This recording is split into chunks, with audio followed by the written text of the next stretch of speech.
Hello guys, welcome to 5th generation Navi Shop. Pasilap ko lang po, bagong unit, bagong dating po, Glock 17 Airsoft Pistol, CO2 powered po. Licensed by Glock, fully licensed by Glock po. Ito po ay CO2 powered.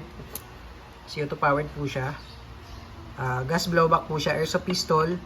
So pwede siyang bulitas, po ang bala natin. Dahil CO2 siya, metal barrel po yan. Yan. Pwede siyang bulitas, pwede rin po siyang plastic ball.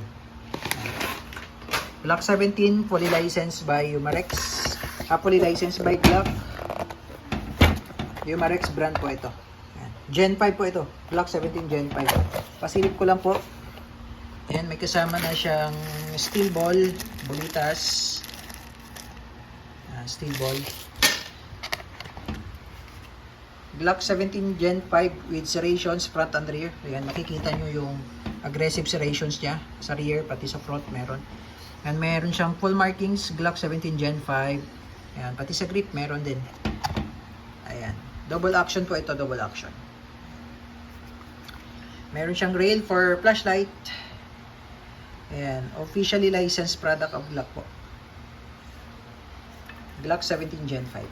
So, may kasama na siyang Allen range. Syempre, yung manual. Ayan. Maintenance manual po. Yan po. Made in Germany po ito. Ayan, Glock 17, officially licensed product of Glock. Ito po yung instruction manual. Ayan, Airsoft 6mm or 5.95mm. Ang gamit po nating steel ball ay 5.95. Ganun din po sa ating plastic ball. Ang gamit po natin ay 5.95 po. Ayan, 5.95 yan. Ayan.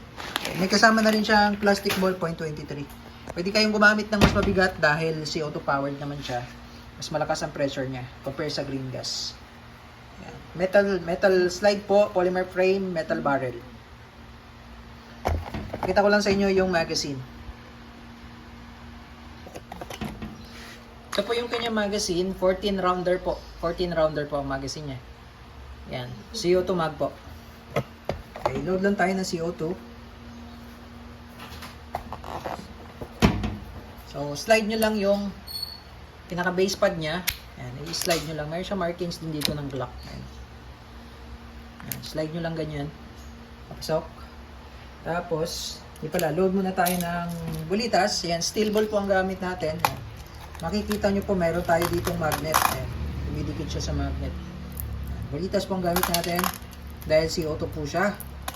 Pwede siyang bulitas, pwede rin siyang plastic ball. So, pag maglo-load kayo, ayan. Ganyan siya.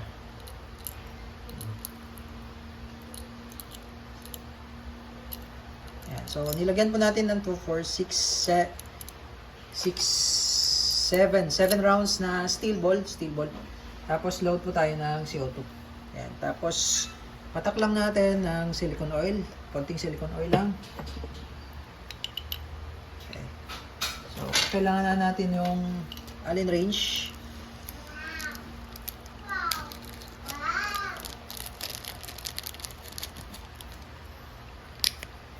Tapos luwagan lang natin para pumasok po yung CO2. Ayan. Tapos, kailangan mabilis po ang pihit. Tamang higpit lang po. Tamang higpit. Okay. Then, balik natin yung base pad. Ayan. Okay, so ito po ay blowback. Ayan, blowback po siya, blowback. Ayan, makikita nyo po yung kanyang internal parts ay bakal po yan. Ayan, bakal na bakal siya. Ayan. Medyo malalim lang po yung trigger niya, hanggang dulo po, no? Hanggang dulo po ang trigger niya. Okay, medyo malalim po. Okay, so testing po tayo. Glock 17 Gen 5 double action, licensed by Glock. Testing po, Glock 17 Gen 5. Pasilip lang natin. Glock 17 Gen 5 by Umarex, licensed by Glock. So, bala natin ay bulitas. Ayan, bulitas po yan. CO2 powered. Ayan ang target. And firing. Grabe.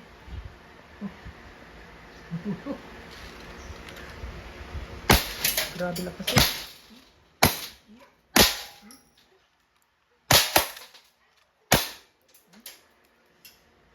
Ayan. So, nag-open slide siya. Release mag lang po. Hatak, release, hammer down. Grabe lakas nito. Ayan. Makita nyo po, nadurog yung ano niya. Oh. Pinong-pino. Grabe. Glock 17 Gen 5 po.